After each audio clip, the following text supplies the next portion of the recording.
Ayan, good evening po, Pastor and Sis Bell. So, ayan, thank you Lord mga kapatid, no? Ngayong ulan, life management ang lesson natin. Sa lesson number 2 to 3 na po tayo mga kapatid.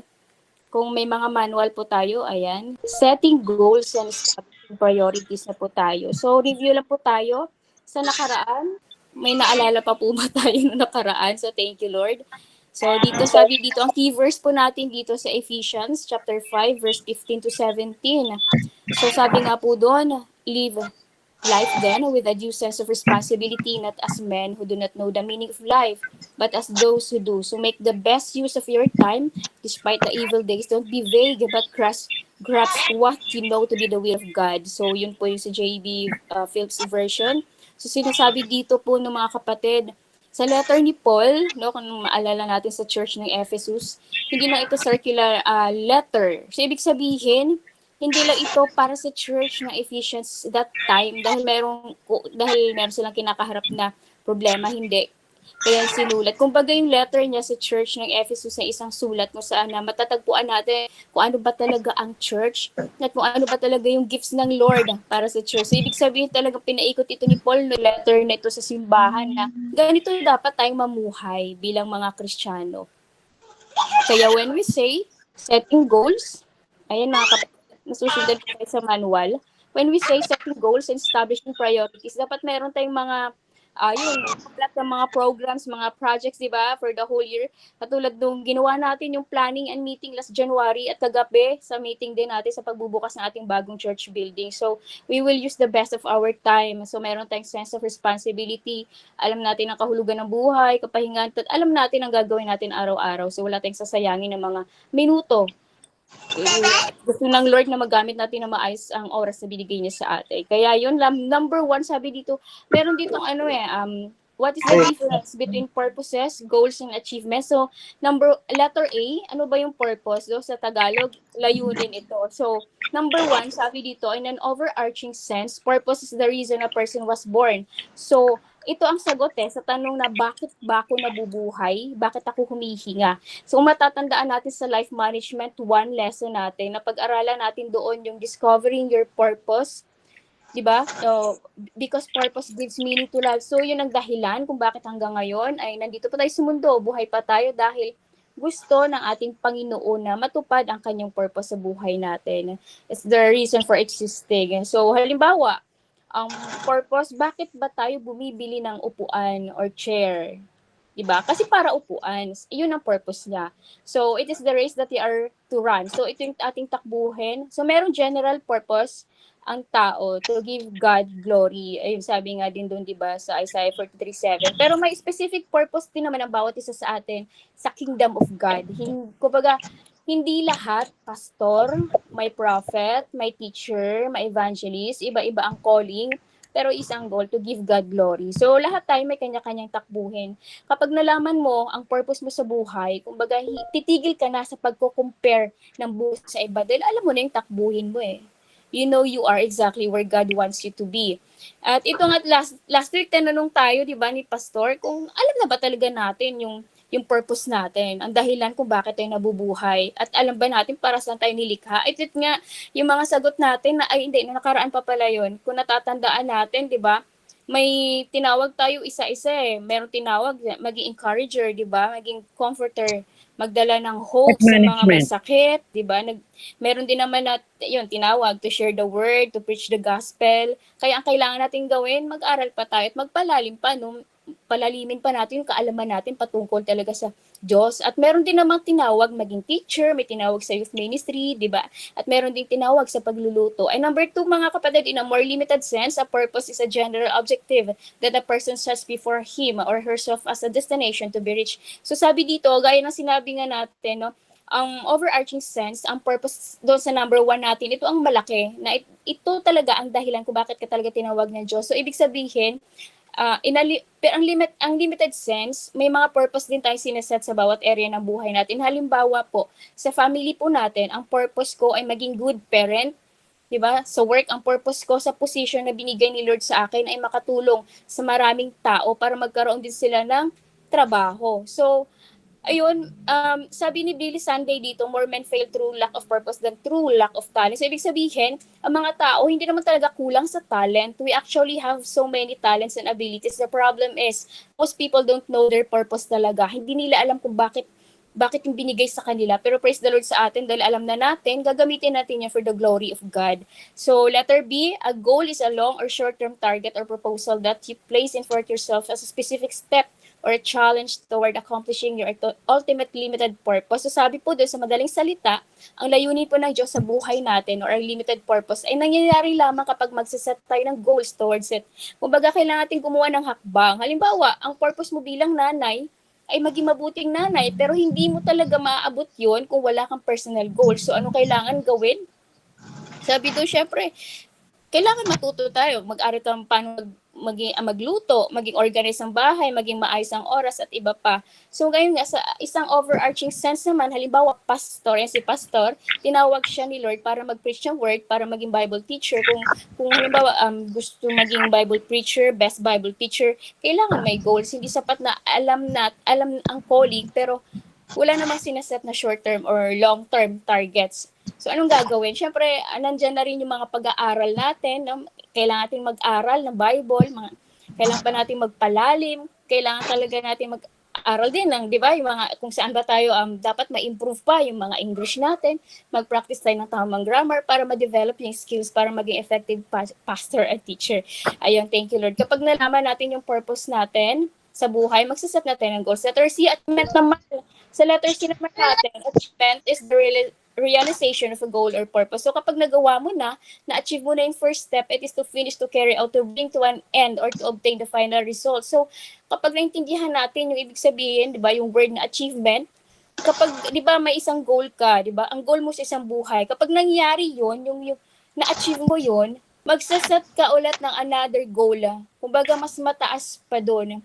Kasi na-achieve mo na yun eh. So ultimately, the achievement of our created purpose will give a sense of significance to our life. So kapag na-achieve na natin ang purpose ng Diyos sa buhay natin by setting goals, dito po talaga nagkakaroon ng kahulugan at kabuluhan ng ating buhay. So parang mapapasabi ka na lang na, Lord, talagang thank you, Lord, dahil the best, di ba? Yung buhay na binigay mo sa akin, dahil nagawa ko na yung pinapagawa mo sa akin, nagawa ko na yung pagkatawag mo sa akin.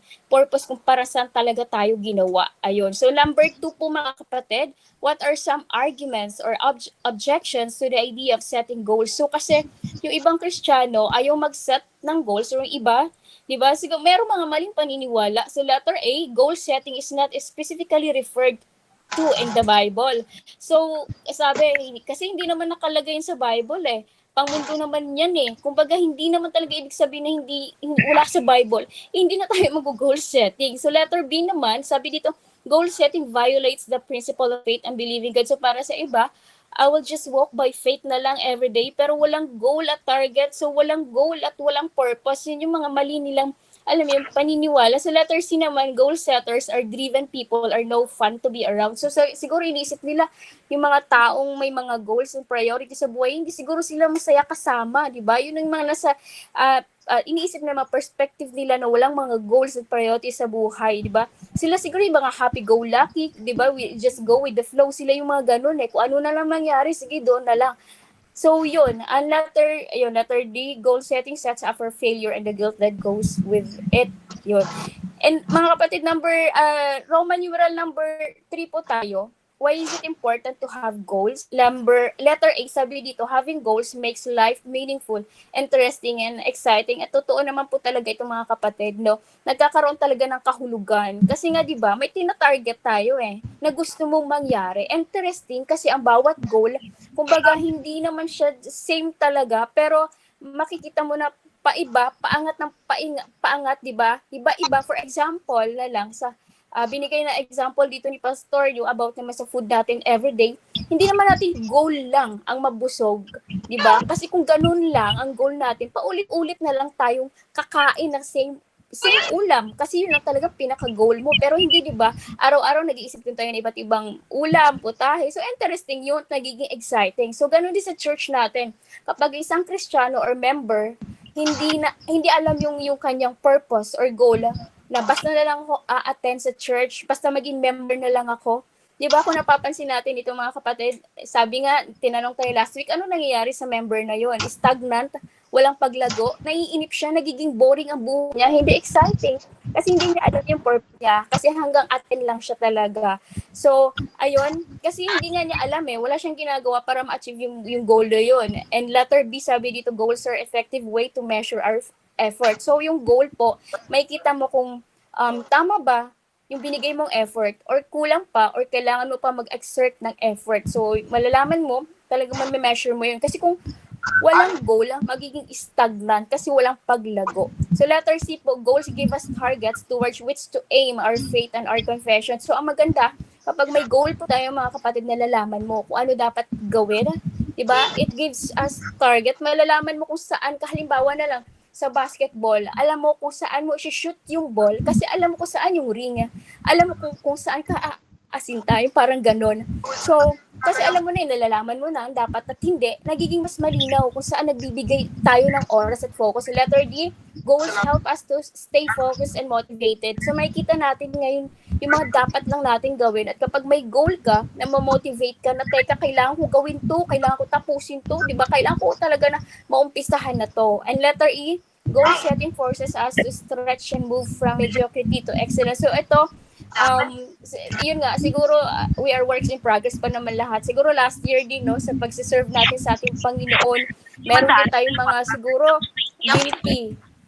Yung parang mga ginagawa natin na okay na yan, tama na yan, basta yan lang, basta may natapos na ako, may nagawa na ako. Pero kapag may goal ka talaga na gusto mo pa talaga magkaroon ng ma-fulfill yung purpose sa buhay mo, you will have a spirit of excellence, gagawin mo, pag-uusayan mo, pag-aaralan mo, pagkahandaan mo, para lalo tayong gumaling, di ba? Kumbaga, i-challenge natin yung sarili natin na hindi pwedeng okay na to, dapat we give our best, di ba, for the Lord. We don't, dapat settle for less. Hindi tayo lalago kapag ganun So, nagagawa mo na hanggang doon ka lang, that's mediocrity. If we have goals, we strive for excellence. And letter F, goals can keep us moving on the path toward ultimate success. Kasi kapag may goal tayo, hindi tayo magiging stagnant, dire-diretso, tuloy-tuloy tayo. Siyempre, nakakaramdam tayo ng pagod physically, pero pagkabangon, di ba, kikilos ulit tayo, gawa ulit tayo, kasi gusto natin na matapos talaga yun. And meron na po tayo dito na mga binasa. Ayun, letter G tayo mga kapatid. Goal setting and achievement keep us fresh and alive. Hindi yung parang paulit-ulit na lang, parehas na naman yun Kumbaga, when we set goals, nag-iiba tayo. Di ba, bawa, meron tayong praise report. Yan. Kapag na-compare mo yung ginawa mong praise report last year, kung hindi siya the same sa ginawa mo or yung mga ginawa mong service para sa ating Panginoon, kung walang changes, hindi na dagdagan, ibig sabihin hindi nagbago yung goals na sinet natin. So same pa rin yun. Kung may goals tayo this year, malalaman natin yun kasi it's fresh and alive. So yun nga sa mga binasa natin, sa mga verses natin sa Acts 20, verse 24, dito naman sinabihan si Apostle Paul na yun nga, mahihirapan ka, kukulong ka doon, mapaparusahan ka doon. Pero sabi ni Paul dito, baliwala lahat sa akin yan, walang halaga yan. Kasi yung buhay ko, may mga challenges man, pero mas mahalaga sa akin, pinaka-importante magawa ko, matupad kong pinapagawa ng Diyos sa buhay ko. So tayo, may mga pagod man tayo, may mga pagsubok, pero dapat nakatingin tayo sa purpose, di ba? Kasi kung hindi mo nakikita yun, kumbaga, dapat doon tayo, we will finish the race. Given na may mga harapin tayong challenges, pero baliwala yan, gagawin ko pa rin to kasi tinawag ako ni Lord. And doon naman sa 2 Timothy chapter 4 verse 7, sinabi niya nga, I have finished the race. Sa huli, ang kanyang buhay, sa huling hininga niya, natapos ko lahat, praise God. So sa huli ng ating buhay, masasabi din ba natin yon na talagang I have fought a good fight, or baka naman pagdating ng araw, di ba, na nagkaroon tayo ng mga pagsisisi sa bandang huli na sana pala ginawa ko to, sana pala ginalingan ko to, sana pala strive for excellence, di ba? Kasi si Jesus nga 33 years old nung natapos niya at sinabing it is finished. So napakagaling ni Lord. So kumbaga tayo, ilang taon na ba tayo na Kristiyano na parang hindi pa rin tapos yung pinapagawa ni Lord, kaya habang may lakas tayo, habang may pagkakataon, Diba? Para at the end of our lives, talaga sabihin natin, I have fight a good fight of faith and I have finished the race. Kasi si Apostle Paul nga, binuhusit talaga ang buhay niya eh. Kasi kahit nakakulong siya, nagpipreach siya eh. Binuhos niya talaga, like, we pray like Paul na ibuhos natin lahat ng galing natin kapag nalaman na natin ang tawag ng Diyos sa atin, ibubuhos natin yung pinaka-the best talaga. Andun nga, alas sa 1 Corinthians chapter 9 verse 24 to 27, sabi doon, when I have preached to others, I myself should become disqualified, no? So baga may dinisiplina ni Paul, 'di ba, kanyang sarili. So ganoon din sa atin dapat. Disiplinahin din natin ang ating paggamit ng oras sa mga panahon sa paggawa natin ng mga bagay na hindi nakakatulong naman talaga sa atin. And pinaka-last po dito yung sa goal setters proverb po natin, no? Jesus knew where he would come from.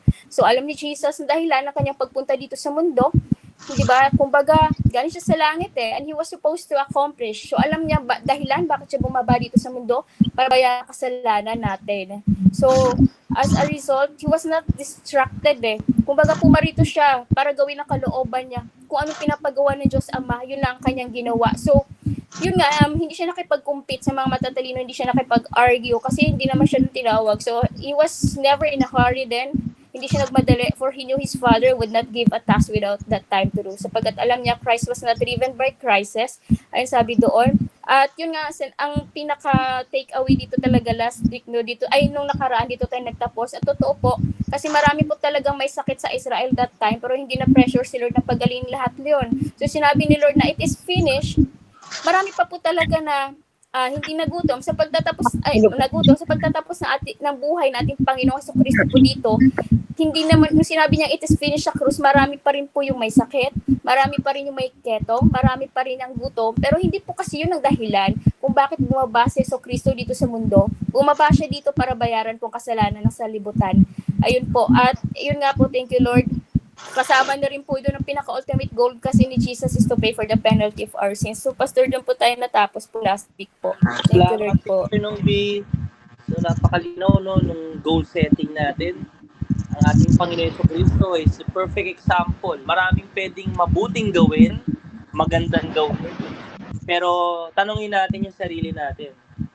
Ito ba yung pinapagawa ng Diyos sa akin? Sige, patuloy po tayo sa pag-aaral natin. Good evening, everybody. Sa Roman numeral number 4. How does goal setting relate to the will of God? Paano nga po ba, bakit nga ba kailangan pag-aralan ito? Ito ba'y konektado sa kalooban ng Diyos? Totoo yan. So may tatlong, meron po tayong pinag-aralan 2 weeks ago, yung tatlong word na purpose, goal, and achievement. Yung purpose, ito yung gusto ng Panginoon sa buhay natin. Para ma-achieve natin yun, kailangan natin mag-set ng mga goals. Pero tandaan nyo na una, letter A, goals can be affected by some or all of the following. Di ba totoo? Meron tayong gustong gawin. May pinapagawa ang Diyos sa atin. Gusto nating mag-grow. Intentionally, talagang this year, Lord, ayoko na nung same testimony na last year, parehas pa rin yung result. Parehas pa rin yung ginagawa. So, we need to set goals. Pero, yung ating mga goal setting, ay naapektuhan po. Kaya kailangan maging maingat tayo. Unang-una ng mga kaibigan natin. Diba? Siguro, naranasan nyo na yan. May mga gagawin. Pero na-invite ka ng kaibigan mo sa ganito. Naku, naapektuhan na. Yung mga kaibigan mo ay hindi isa sa pananampalataya. Merong naglilingkod, ikaw, pero yung kaibigan mo hindi naglilingkod. Kaya, ang nangyari ngayon, ang gusto mo, mag-serve ka ng matagal, from beginning to the end. Gusto mo mag-serve kay Lord, hindi ka pa uuwi. Yung kaibigan mo, uuwi na. Naku, naapektuhan ka ngayon. Sinong pipiliin mo? Ganon din sa family. Naapektuhan, especially ang mga pamilya, iba-iba ang goal setting yan eh. Diba? So sa atin po, no, mga kapatid, sa pag-aaral natin dito, kailangan natin makita kung sino ba dito yung nagiging dahilan. Bakit hindi ko magawa yung pinapagawa ng Diyos? Ano ba ang dahilan? Pangatlo, circumstances, yung sitwasyon natin ngayon, yung mga pangyayari. Siyempre, pang-apat, yung personal needs. So, pang personal needs natin, trabaho, labada, gawaing bahay, kailangan nating matulog, may gusto tayong puntahan, Hindi naman masama yung mga yan, mga kapatid. Pero tandaan natin, kung meron talaga tayong goal na gusto nating ma-achieve, we need to be very careful dahil itong mga to ay nakaka-apekto sa atin, no, as we achieve that goal para ma-fulfill natin yung purpose ng Diyos sa ating buhay. Panglima is yung kultura ng mga Pilipino. So sa atin, di ba, may mga kultura din tayo na mediocrity, pwede na yan, okay na yan. Regarding sa oras, iba hindi tumutupad sa oras, mali ang pangunawa, so Filipino time na yan. So naapektuhan po talaga, no? Letter B, goals must be submitted to God and in harmony with His purpose for our lives. Pakibilugan o pakisagutan, harmony. Pag sinabi pong harmony, no, hindi naman ibig sabihin pare-parehas ng instrumento, lahat gitara, no? Hindi po. Gitara, bass, drums, keyboard. Kapag yan lahat ay in harmony, na gumaganda yung tunog.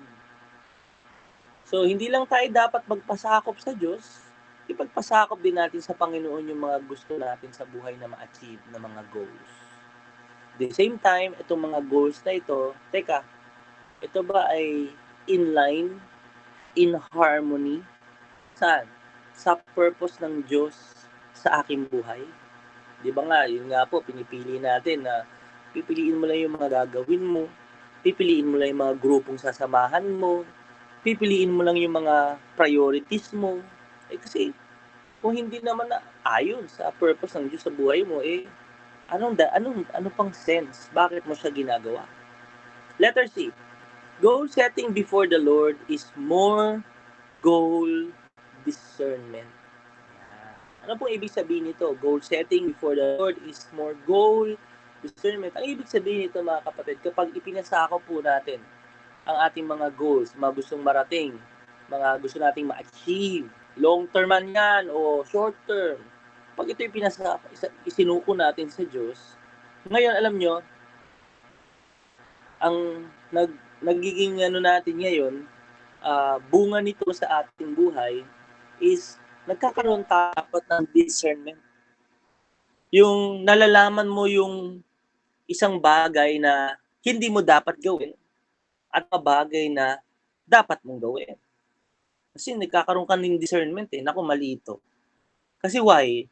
Ipinasakop mo na kasi sa Diyos Minsan po, no, mga kapatid, siguro kung tayo nakikinig sa mga aral, minsan nasasaktan tayo kapag narinig natin. Alam mo naman, hindi mo naman talaga dapat nang gawin yan Alam mo naman na hindi mo na dapat ginagawa yan kasi hindi yan in line sa tawag ng Diyos sa iyong buhay. So, ano lang natin, no? Pagmuni-munihan, pag nilay-nilayan natin, ano sa buhay natin yung mga patuloy natin binibigyan ng oras, lakas, panahon, nag-e-exert tayo ng energy, emotion, effort. Teka, yan ba gusto ng Panginoon na bigyan mo ng mga bagay na yan? Just think of that. Tingnan po natin sa buhay natin. Alam niyo, nung nag-fasting tayo, nagkaroon kayo ng discernment. Totoo po ba yun? Sige nga, tanungin natin, ano yung mga bagay na pinapaalis sa iyo ng Panginoon? O kung hindi man pinapaalis, ang Lord naman, syempre, talagang mahabagin, sinasabi niya sa iyo na, anak, bawas-bawasan mo to. Hindi nakakabuti yan sa iyo. Hindi kita dyan tinawag. Sige nga, Tita Ami. Hello po. Bawas-bawas yung pagpupuyat. Pagpupuyat. Saka ba napupuyat, Tita? Ay, kasi minsan po pag nandito yung mga bata, minsan pag gusto mo nang matulog, hindi ka makatulog, maingay, tapos babantayan mo talaga. Tapos, so, huwag ka raw magpupuyat. Di ba, Tita? Yes po. Thank you, Lord. Yung panonood ng TV, yan. Now, yun pala. Yun ang panonood ng TV. Bawas-bawasan po, no, Tita, di ba? Yes po. Thank you. Walang masama, no? Siyempre, kahit naman ako, nanonood din ako basketball. Pero, wag natin masyadong may discernment kung sobra na. Apo. Diba? Brother Jonard.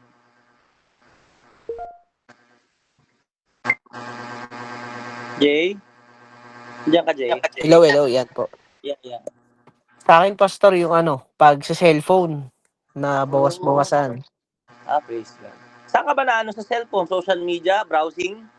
Opo. Pero ngayon nalilimitahan na kasi parang may time na lang. Kasi dati talagang hanap-hanap ka client pero thank you Lord kasi after na kumbaga mas nagkakaroon ng ano ng limitation, may time ka na inaalat lang diyan sa Yeah. una muna sa pagjo-journal. Kasi pag naumpisa mo ng cellphone, Wala na. dire-diretso na eh. Sunod-sunod na. Oo, Gulat ka na sa dire-diretso oras. na. Lumipas na, no? Opo. Totoo yan. Kahit naman ako, no? Naranasan ko rin yan. Teka, tagal ko na dito, Lord. Sorry po. Di ba? Salamat sa Diyos. Si Jess. Pastor, good Oo. evening. Siyang sumagot eh. Sabi niya sa pagkain daw. Pagkain. Pwede. Yes, pwede. Tama. Dito lang, baby. Dito lang. Ay, Salamat sa Diyos. So, ano sa pagkain? Paano na-reveal sa'yo yun? Nagkaroon ka ng discernment? Nung nagkasakit ako, Pastor, dun ko na nabawasan talaga eh. Tapos nung prayer and fasting sakto, parang hinanda talaga ako ni Lord na magbawas-bawas na. Yeah. Nakain mo na naman lahat yun, Jess. Natikman mo na yun, di ba? Opo. Di ba? Thank you, Lord. O sige, tuloy tayo ha. Mamaya, hindi ko naman tatanungin lahat. Yung iba naman. O, letter D. Tandaan po natin. Pag isinuko natin yung goals natin kay Lord, bibigyan kanya ng discernment sa mga goals mo. It's more on goals discernment. Pang letter D, when goals are discerned and set, ayan, nalaman mo na. Teka, babawasan ko to. Teka, mag-skip na ako ng ganito. Alam nyo, napakabuti ng Diyos. God will cooperate with us in the reaching of those goals. Tutulungan tayo ni Lord. Bakit niya tayo tutulungan? Purihin ng Diyos kasi gusto niya yun para sa buhay niyo eh. Diba? Sister Noemi, pakibasa kapatid. Philippians 2 verse 13. Isa yan sa mga life verse ko, no? Kaya Lord, let's pray this in our life. Kapag alam mo na, discern mo na, sinet mo na yung puso mo, yung isip mo, Lord, ayusin ko na yung goals ko, yung priorities ko, Lord. Ano ang sasabi ng Lord? He will cooperate with us. Sige, Sis Noemi, pakibasa.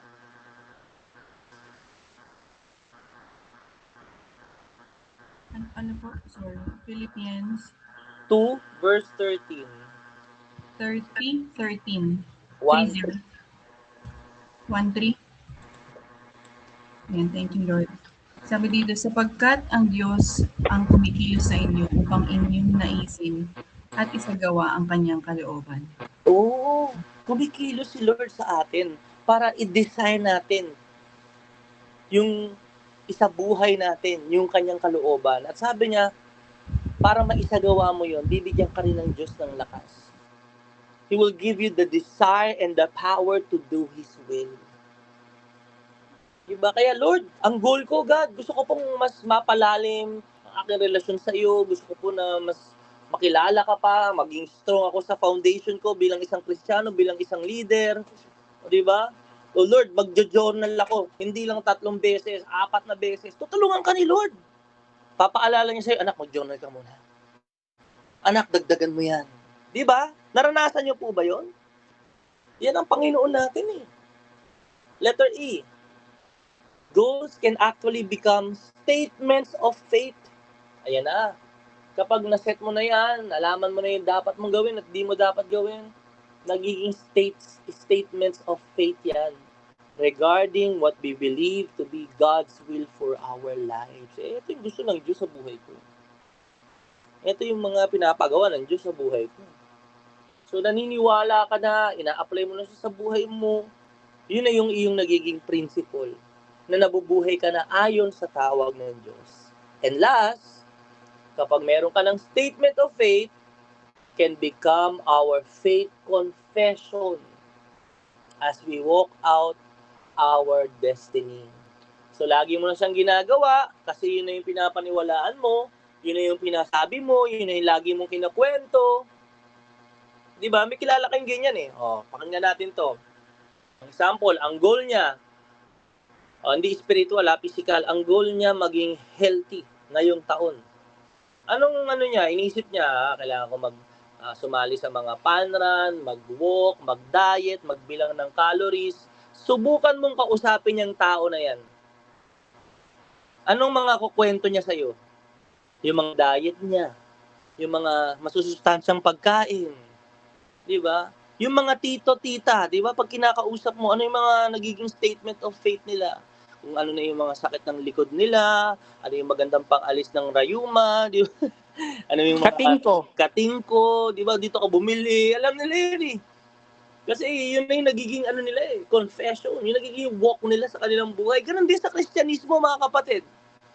Hindi naman sinasabi na ganito na lang maging buhay natin, mag-Bible, mag-pray, mag-worship eh. But in all that we do, yun ang nagiging statement of faith natin. Eh kasi doon tayo tinawag eh. Kahit saan tayo daling lugar, kahit sinong kausap natin, yun ang ating kwento. Kasi nakaset yung goal natin doon. Naalala ko nga po, nung kami ni Sis Bell, celebrate kami nung aming anniversary sa Bohol. May mga kausap kami doon, may kasama kami sa band, mga foreigner. I overheard yung kanilang mga usapan. Kilala mo kung anong tao to eh. Kilala ko na itong tao na to talagang gusto niya mag-travel ng buong mundo. Kasi lahat ng pinuntahan niya, pinagkukwento niya. Tinatanong niya, nakapunta ka na doon? Hindi pa. Dito, puntahan mo. Dito, puntahan mo. Eh kasi naging statement of faith niya na yun. So anong point po natin mga kapatid? Kung nalaman na natin ang kalooban ng Diyos sa ating buhay, yung goals natin, ipasakop natin sa Diyos at bibigyan kanya ng discernment kung yan ba ay dapat mong i-goal, targetin sa buhay mo o hindi. At kapag nagpasakop ka, syempre, susunod ka, Lord, aalisin ko na to. Or babawasan ko na po ito. Kasi hindi to makakatulong sa akin. Kapag ginawa na natin yun, kapatid, nagiging focus yung ating buhay. At the same time, nagkakaroon ngayon tayo ng lakas at more desire to do what God wants us to do. Philippians 2:13. And sa pamamagitan nun, yun na yung nagiging statement of faith natin, yun na yung kinakwento natin, yun na yung nagiging conversation natin, at yun na yung nagiging buhay natin. Amen! Malinaw po mga kapatid. Naintindihan natin? Hallelujah. Salamat sa Diyos. Amen. Malinaw po ba? Okay ha, malinaw yan. Amen. Kaya, ang tanong sa atin, hindi ko pa kayo natanong lahat, pero alam niyo po ang kasagutan, nangungusap ang Diyos. Anak, binibigyan kita ng discernment ngayon. Isuko mo ang buhay mo sa akin, isuko mo lahat ng mga ginagawa mo. Sasabihin ko sa iyo kung ano yung hindi mo na dapat gawin. Sasabihin ko sa iyo kung ano yung mga dapat mong gawin. Dagdagan mo yung oras mo sa ganito at kailangan nating sumunod. Okay? So kung wala pa tayong goal this year, 2026, magbago na tayo. Hindi po tayo pwedeng kung ano na lang mga program natin. Hindi. That meron tayong spiritual goal patungkol sa purpose ng Diyos sa buhay natin. Diba? Unang-una, dapat alam natin yung purpose natin. Kasi pag hindi mo alam yung dahilan ng buhay mo, yung tawag ng Diyos sa buhay mo, paano ka magsiset ng goals? Yan. O sige po mga kapatid, honestly speaking, pwede niyo po kong i-PM. No? Lahat po tayo mag-PM sa akin, kung kayo ay nahihiya, Pastor, hindi pa ako sure sa tawag ng Diyos sa buhay ko, pero parang dito ako tinatawag. Pero yung mga sure na, i-PM nyo rin sa akin. At tutulungan ko kayo paano natin ma-align yan, mga kapatid, sa talagang tawag ng Diyos sa buhay nyo. Kasi totoo, merong specific calling ang Diyos sa bawat isa. Di ba pinag-aralan natin yan? The whole body, one body, different parts. But consists of different parts but connected to one body. Kailangan mong malaman yung dahilan. Okay po? Sige, assignment po natin as we end, no? Pakisend po sa akin. Kung hindi pa kayo sigurado, kung kayo nag-aagam-agang, sabihin nyo lang po para matulungan tayo. Malaman natin. Mahirap naman na kasama kayo sa leadership team, wala tayong direksyon.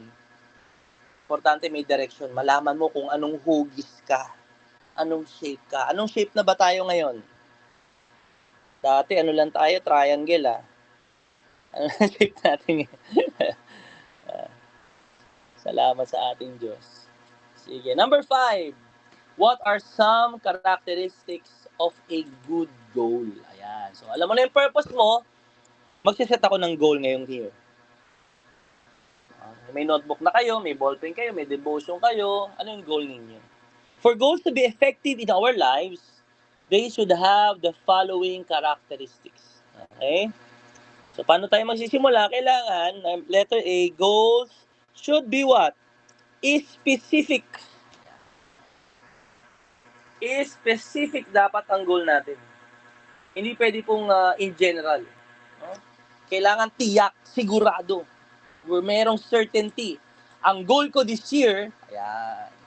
So, halimbawa lang, no? Meron kasing non-specific goal at merong specific goal. Okay. Meron ba kayo dyan? Example sa manual nyo? Okay po. Number 1, ang non-specific goal, hindi to tama ha, na ganito lang tayo. Di ba? Kasi may mga Kristiyano, anong gusto mong gawin ngayon? Anong goal mo ngayong year 2026? Kadalasan, alam nyo, naririnig ko sinasabi, gusto kong lumago. Maganda po yun. Pero hindi yun specific. Gusto kong mapalapit sa Diyos. Maganda yun, pero hindi yun specific. Ano pa? Mga non-specific goal. Sige nga po, bigyan nyo ako ng halimbawa. Non-specific goal, para at least alam natin. Anybody? Balik alindog. Gusto kong maging healthy ngayon. Yan. Gusto kong magbalik yung aking size na medium. Di ba? Sige nga. Magandang goal yun, pero hindi yung specific. Ano pa? Magda-diet na ako ngayon. Sige nga, ano pa? Financial freedom. Oh. Gusto kong maging malakas. Gusto kong makaipon ng pera ngayon. Gusto kong maging financially stable in a way. Sige. Ano pa? Gusto ko magka-jowa. Gusto kong boyfriend. Kaya Pwede, magpapakulay pwede. ako buhok. Pwede. Orange. Ayan. Non-specific goal yan. I want to become a better husband. Gusto kong maging mabuting asawa. Ayan. Maganda yon, goal yon, pero non-specific. Anong specific goal? Tatanungin ko kayo ha. Pag sinabi niya gusto kong maging mabuting asawa, Mas magiging husband, pasensyoso, ganon. ang sasabihin niya, ang specific goal, I will pray with my wife for 10 minutes each day. Yun ang specific. Yun ang specific. Gusto kong maging mabuting asawang babae. I want to be a better wife this year. Mag-aaral akong magluto. Araw-araw kong ititimpla. Sumagot kayo kanina. Sige, sagutin nyo to, ha? Non-specific goal, gusto kong maging healthy. Ano ang specific goal doon? Mag-exercise. Hindi na mag-chocolate. Hindi na mag-chocolate. Mag-exercise kailan? Iwas na sa mga bawal. Hindi na magsasamgyup. Mag-exercise tuwing Spend umaga. at least 30 minutes of exercise. Specific. 30 Spend minutes at walk. least 30 minutes. Yan. Gusto mong magka-jowa ngayon. Ano specific goal Magpapakolor mo? ng buhok, orange. Sisiw. Di ba? May specific goal eh. Ano gagawin mo? Magpapaganda ako. Kailangan, medyo babawasan ko yung size ng aking bewang. Ganon. Pagpe-pray ko po yung green card. Ganon. Mag-apply ka. Di ba? Mag-apply ka na. Di ba? Kung gusto mo foreigner, matuto kang mag-English. Mag-aral ka mag-English. Ayan. Ano pa? Sige, ano pa yung mga sinabi nyo kanina? Mag-ipon. Gusto kong mag-ipon. Non-specific yun eh. Anong specific goal? 10% ng sahod ko. 10% ng sahod ko ilalagay ko sa savings. Yes. 10% ng sahod ko every sahod may 500 ako isa-save. Yun po yung specific, mga kapatid. Spiritually, gusto kong mag-grow. Ayan, sagutin nyo. Magbasa ng Prayer Bible. time. Read the Bible 30 minutes a day. Pagkagising, prayer time agad. Araw-araw gusto ko may journal ako. Magjo-journal ako araw-araw. Wala akong absent sa church. Hindi ako absent sa mga study, sa life management. gusto ko kasi mag-grow. Are you listening? Malinaw po sa atin? Amen. Amen. Sige. So kanina, meron na tayong purpose. Pag di mo alam ang purpose mo, meron ka dapat malaman. Sabihin ko sa'yo. Pag alam mo na yung purpose mo, ang tanong ngayon, second point na ibibigay nyo sa akin, ano ang goal mo this year doon sa calling ng Diyos sa buhay mo? Okay po? Pag alam mo na yung dahilan, bakit ka humihinga, kailangan ng non-specific at specific goal. Kung kayo po yung nakikinig, masasagot ninyo ito. Alright, di pa tayo tapos. Letter B. Yung goal natin should be realistic and achievable. Realistic and achievable. So, ano yung non-realistic goal? Ano yung hindi naman makatotohanan? Babasahin ko ang Bible ko ng isang buwan.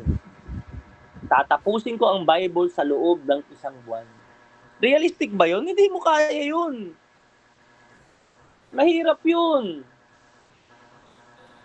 Pwede, pero ang realistic goal, magbabasa ako ng Bible 10 minutes every day. Malinaw? Amen.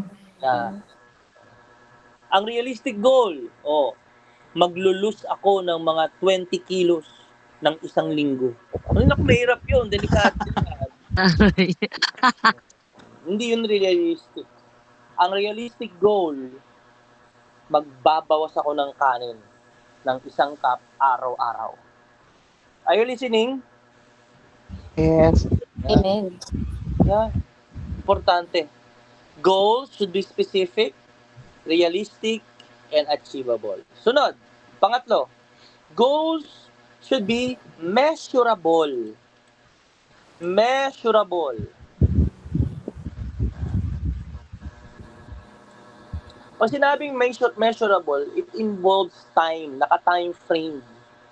Yung buwan, yung linggo, yung isang buong taon. Ayan. Non-measurable goal. Diba? Anong goal mo sa buhay? Gusto ko maging attorney. Gusto ko maging doktor. Yes, maganda siyang goal, pero paano mo siya mamameasure? Mag-aaral ako ng 6 na linggo. 6 na taon. I plan on graduating with my law degree in 6 years. Kailangan merong time frame. Sabi nga yan sa nung nasa sales kami, it's smart, measurable, attainable, realistic, and time frame. Smart.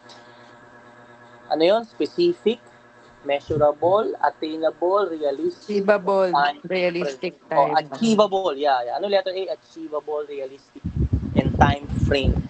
Yun po, at ganun dapat tayo magse-set. Malinaw? Number 6. Ang ganda nito. Dalangin ko po, no, as part ng leadership team, meron tayong goal ngayong taon. Hindi pwedeng wala. Hindi kasi tayo lalago pag wala tayong goals. So, ng Panginoon, matupad yung purpose natin. So, ni Lord, mag-grow tayo, maging influential tayo, magamit tayo for His kingdom, pero kailangan mag-goals tayo. Sasagutin niyo po yan sa akin. Hindi lang sa by the grace of God, we'll have a conversation, even Sunday service. After that, may mga usapan tayo. Yeah, I want to ask you personally. So, and, to be with clarity. Malaman ko talaga ano bang dapat gawin. Paano tayo magkakatulungan. Number 6. What are some additional guidelines for setting goals? Ayan. Mga guideline ito, When setting goals, letter A, number 6 na tayo. Pakibasa naman po, Sister Lola, ang Luke 14:24 to 33. Ayan. Maganda yan, mga kapatid, Luke 14:24 to 33. Patungkol yan saan? Sa pagiging disciples.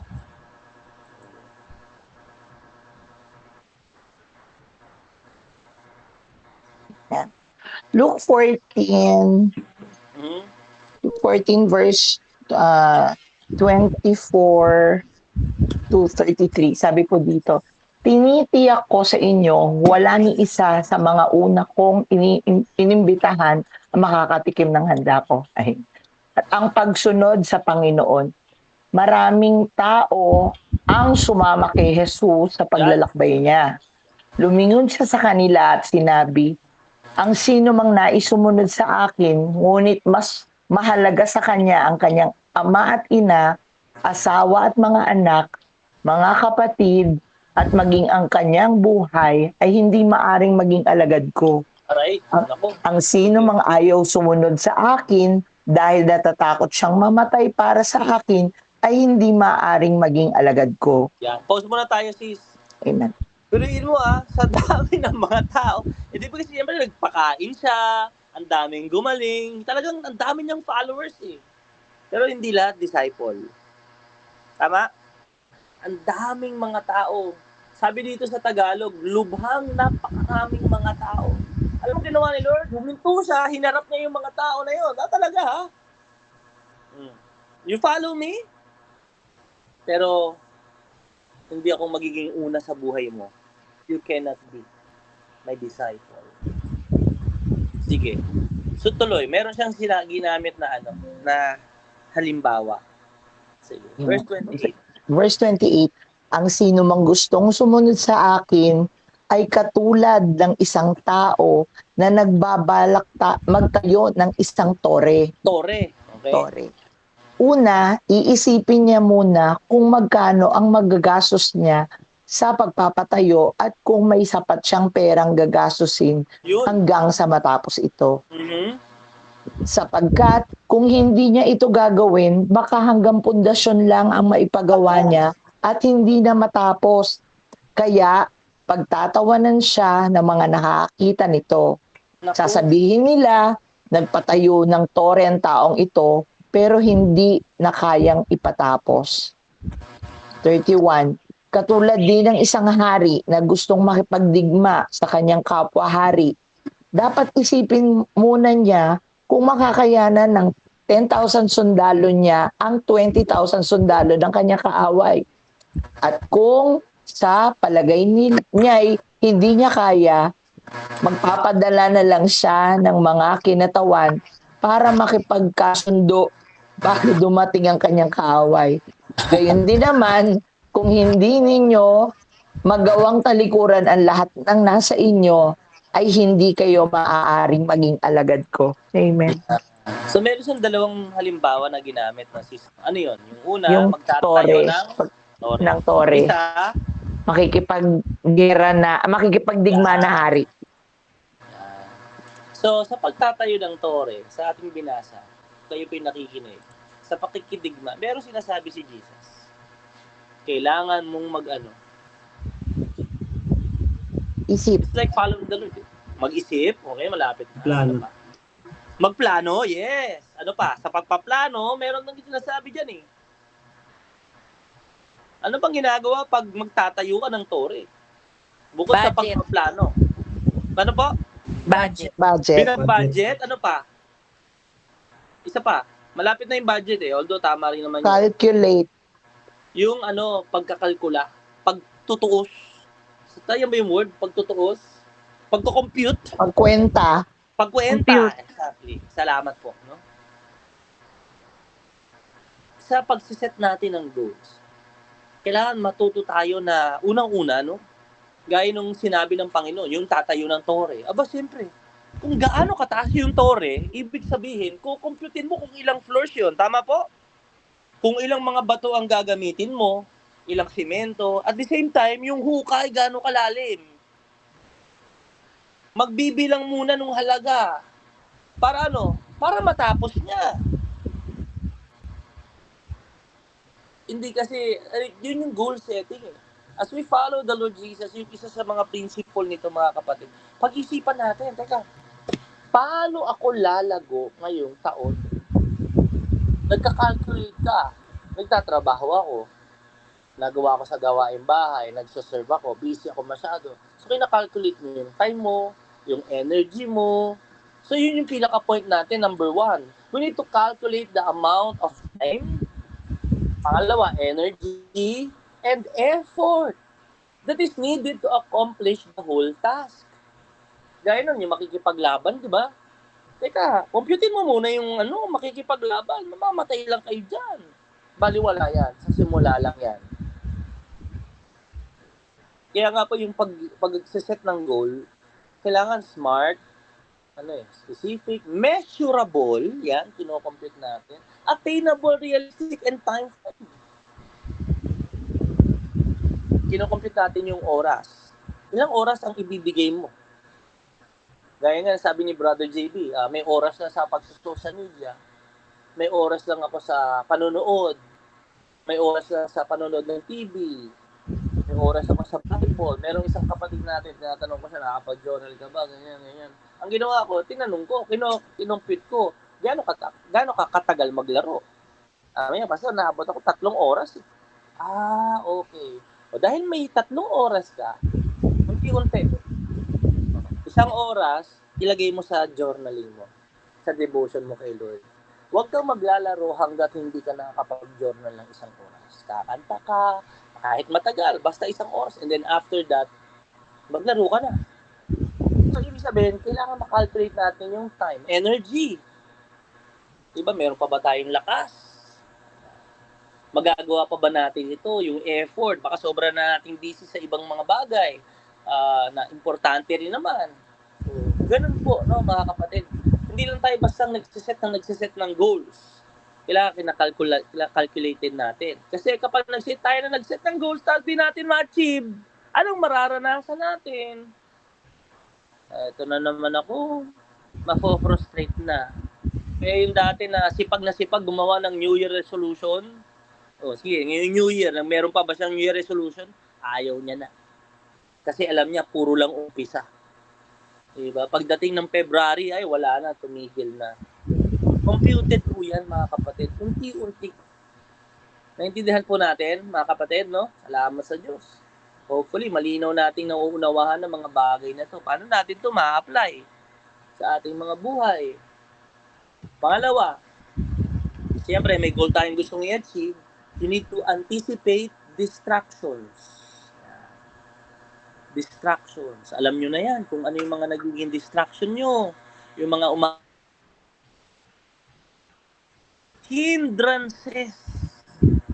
Hindi lang po ito, ang umaagaw ng attention, humahadlang para magawa natin yung pinapagawa natin, gusto nating ma-achieve.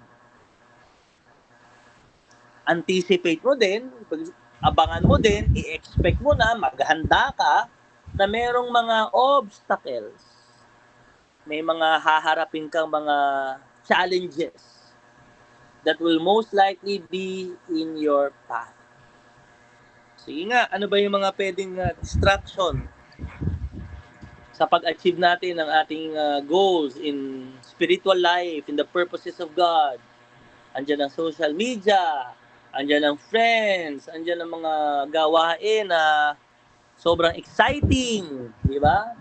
May mga new hobbies, hindrances. Ano yung mga hindrances sa atin? Mga pwedeng mga humadlang.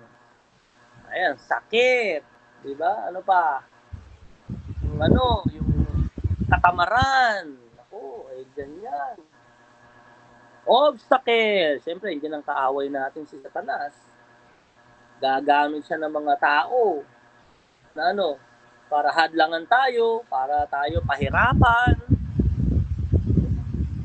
Pangatlo, letter C, determine if you are setting your goals too high or too low.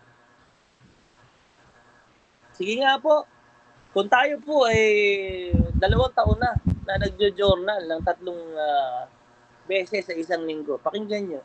Kayo po magsabi ng totoo based sa calculation nyo sa paglago natin sa ating spiritual na buhay. To achieve 3 days every week, is it too high or too low? Sagot po.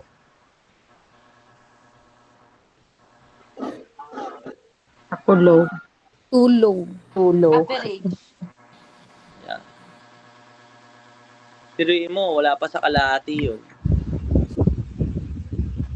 Tama po ba? So, kayo po, mag-set kayo ng goal. Alam nyo na po yan. Ba kailangan gawin nyo na 4? Kasi 2 taon tayong ganyan.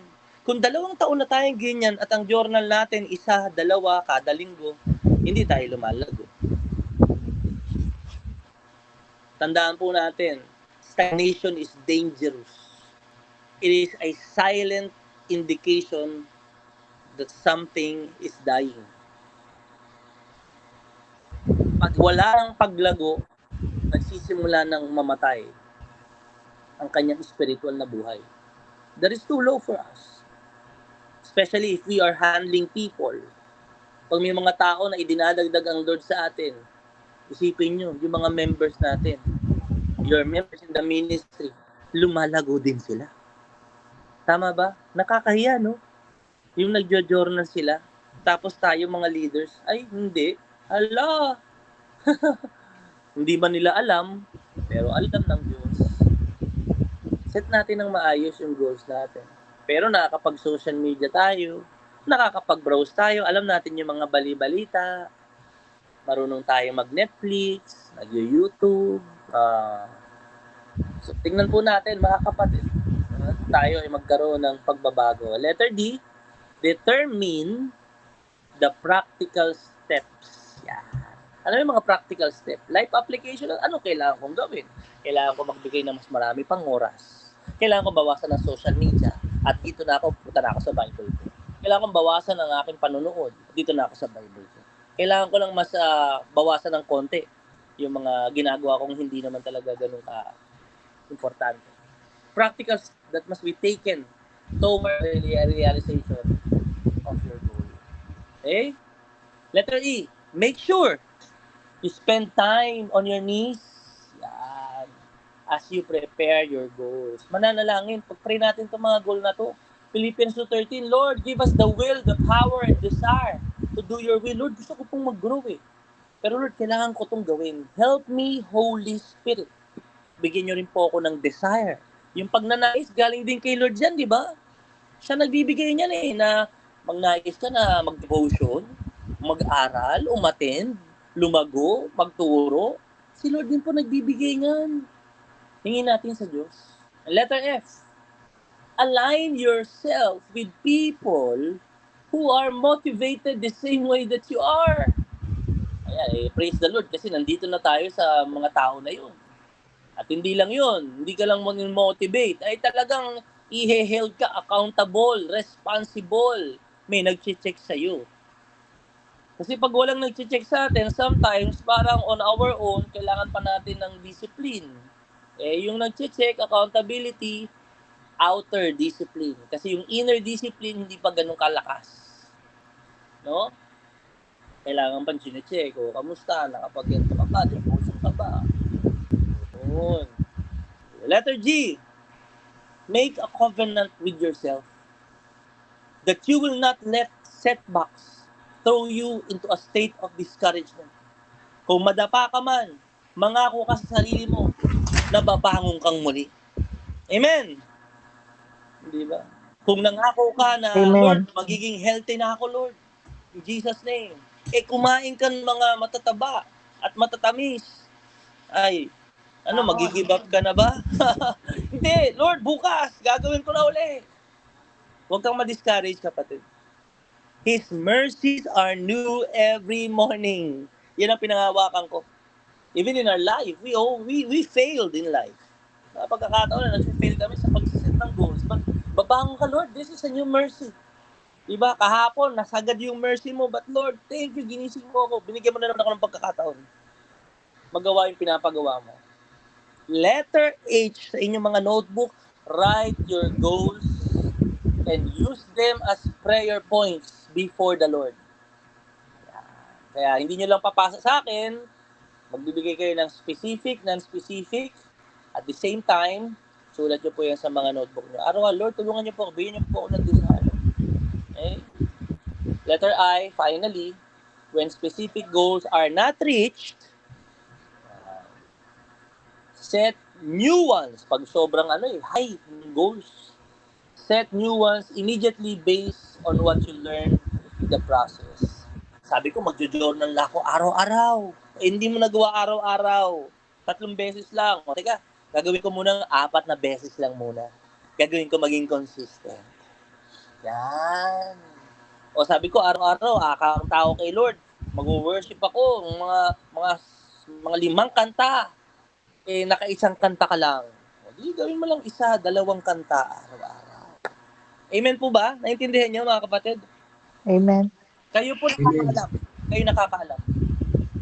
Kaya purihin ang Diyos at marami tayong natutunan. Panginoon, aming Diyos na laging sariwa ang iyong habag kada umaga. Lord, gising kami bukas sa iyong habag, bagong pagkakataon. Lord, help us to set new goals in our life. Tapos na ang January, marami ng mga pinapagawa ka. Ayan na nga ang mga gawain na may kaakibat na malaking responsibilidad. Kaya Lord, kailangan po namin lumago. Help us, Lord. Give us discernment in our life na ayusin po namin. Paggamit namin ng oras, ng energy, lahat ng mga meron kami, Lord, para magawa po namin ang mga bagay na pinapagawa mo. Huwag nawa maging matigas ang aming mga ulo na hindi kami sumusunod. Ang mga stagnant sa kanilang buhay, Lord, ay magkakaroon ng flow and growth in the name of Jesus. Lord, we pray Philippians 2:13 that you will give us the desire and the power to do your will. Lord, bigyan niyo po kaming lahat ng pagnanais na lumago, na maggamit sa iyong kaharian, matupad ang dahilan ng aming mga hininga araw-araw.